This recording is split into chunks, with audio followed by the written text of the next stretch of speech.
Guys, I'm going to show you how to make this mouth-watering delicious red pea soup. So if you want to see that, keep on watching. Hi guys, welcome back to my channel. If you are new here on my channel, I do budgeting tips, personal finances. I like to share some YouTube tips. I try to save every buck. We're a family of 8, so over here we try to save our money. So if you're brand new to my channel and you like to save, or you want to know a few tips on how to make your YouTube journey a little bit easier, don't forget to smash that subscribe button. I really love and appreciate you. In my house, red pea soup is everyone's favorite. My red pea soup, I put chicken feet, I put some beef, I put some sweet potatoes, some carrots, some Irish potatoes, some red peas, a few pegs of garlic. I put so many delicious ingredients in there, and I'm going to show you how I put that all together. So right here I have everything cut up, washed and prepared, ready to go, so I can save time on this video. So I'm going to show you. I have my peas washed and ready, my beef all cut up, my chicken foot all clean, washed and ready to cook, and that's my pig's tail I have cut down to the size that I want. My corn all cut up and everything is ready to go. I have some turnip, I have some squash, because as I said, I use this to freeze to make this delicious soup, and I use that for the week to save money on baby food. So I'm going to show you guys how I'm able to save money on baby food but feed my children very healthy. So this is how I portion my son food, and then I freeze it in the freezer for however long I want to do it, because I find this way is healthier than buying it in a bottle at Walmart or wherever else that you're going to buy a jar of baby food. You don't know how much preservative is in there or anything, but this way. And he loves corn, so it's a plus when I get to cook his food. So we cook most of our food at home. As I said before, we're a family of 8, and you know how costly it can be to eat out. But anyway, I really enjoy our food home anyway, so I'm going to show you that plate right there. That's some stew I made for my husband, because he does not eat any chicken feet or any red peas or anything. So when I make red pea soup, it's a double whammy, because I have to make 2 separate meals, because he does not eat any red peas or chicken feet or pig's tail or anything like that. So things I didn't know about when I met my husband. But anyway, let's get into the cooking of it. So here I have a pot boil, and I'm adding my red peas, I'm adding my garlic, and then I'm going to go ahead and I'm adding my pig's tail, and then I'm going to add my beef. I have all the hard meat that needs to be cooked, so that's the beef there. I have it all cut up in little cubes, and I put that inside there with the pig's tail, the peas, and then I'm going to put my chicken feet. Remember guys, to cut the nail off the chicken feet, wash and clean this properly after getting it at the store, and then you're going to put it on. I put a little dash of salt in there. The pig's tail is a bit salty, but I put a pinch of salt because I'm making a big pot. So then I put that on to pressure for around 20 minutes while I get everything else prepared.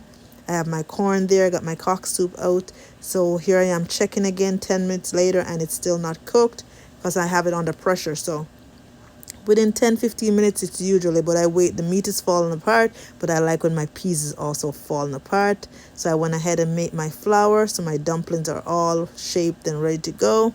So I'm just waiting to check again after a few minutes to make sure my red peas is cooked. So I'm just here waiting, and the kids are anxiously waiting, because as I said, this is our favorite meal in the house except for my husband.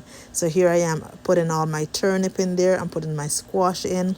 After 15 minutes of having the meat pressure, you let your pressure goes for 15 minutes after, and then I had my corn, my squash, my turnip and everything to it. It's one easy meal with so much great health benefit, because everything is in there. So if you have a problem with your children having vegetables, or they don't like vegetables, because my son loves fruits but do not like vegetables, this is a great way, because you're going to have everything in that soup.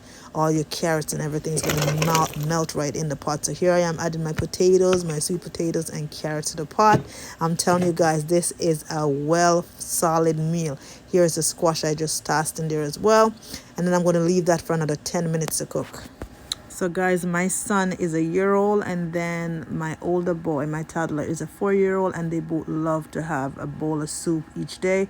So I make their porridge in the morning, and then I go ahead and make soup. I already have the soup frozen in the fridge, so I don't do this on a daily. I'll do this once a week, and I freeze small bowls so they can have it throughout the week. So each morning I wake up, I take out one out the freezer each. So I have smaller bowl for the 1-year-old and a bigger bowl for the 4-year-old, and I'll take that out and pop it on the the counter, and then by lunchtime it's ready to go. So as I said, I add a little bit of coconut powder, that grease coconut milk to it, and I close that up and leave that for another 10 minutes to cook. And then after that's cooked for 10 minutes, that coconut cream is going to give it a really rich taste, guys. As I said, this meal is a Jamaican's favorite in every household in Jamaica. So here I am just adding my dumplings and everything and let that all cook. I'm adding my dumplings one at a time and get them to simmer in my soup, guys. This is going to be a good meal.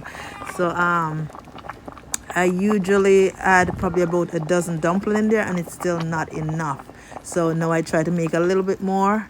And as I said, you can see it all coming together, and the longer you let it cook, the more richer it gets, because the more your squash is going to break apart, and the more your sweet potatoes and everything is just going to melt into your soup.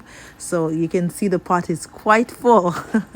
So the more I cook, every time I said, oh my God, I have a full pot this time, so it's going to last till, and next day we'll have leftovers. No, it doesn't last. And here I am adding my Scott bonnet pepper, and then I'm adding some cock soup to it. But guys, trust me, if my son should tell his friend that mom is making red pea soup, the boys are over and that pot will be gone. So I have to take out what I need for the smaller kids and the baby and have it cool and freeze to put aside before I let anybody know I make red pea soup, because it goes by so fast. So as I said, I have everything in there now. I try not to let the pepper burst in, especially because it's a meal for smaller kids as well. But the Scott bonnet pepper gives it such a good flavor. And as you can see, the corn and everything is coming together. All the meat is falling off the bone, and that's just the way I like it. So by the time it's ready to serve, I like all my meat just falls right into my pot. So I'm gonna show you guys how I plate that for the kids to put in their little container for the week. And there's my pepper. As I said, you can just smell it with the coconut milk and everything in there. It's gonna be delicious. So as I said, guys, you can try this. It's pretty simple. It's pretty inexpensive actually, because I spend $16 for the chicken feet and the pig's tail. I'm adding a Maggie cube to it. I think I spent $16 for the chicken feet. How is your soup? How is that soup? Good. It's delicious good. Guys, my husband get a kick out of going to the store to order the meat and stuff when he goes as a white guy to ask for pig's tail or pig feet. It's so funny. They always automatically know he's married to a Jamaican or he's married to a black girl or something like that. It's so funny. But anyway, here's his bowl of stew beef I made for him, because I said that's just stew with just potatoes and carrots and stuff like that. So I ended up always have to make 2 meals on that day, but I usually get prepared for it. It's a sacrifice that you gotta make. You gotta make a second meal because he does not eat everything, but he loves our jerk chicken and jerk pork from Jamaica. So there's a lot that he likes, but he does not like the pig feet and stuff like that. So thank you guys so much for watching.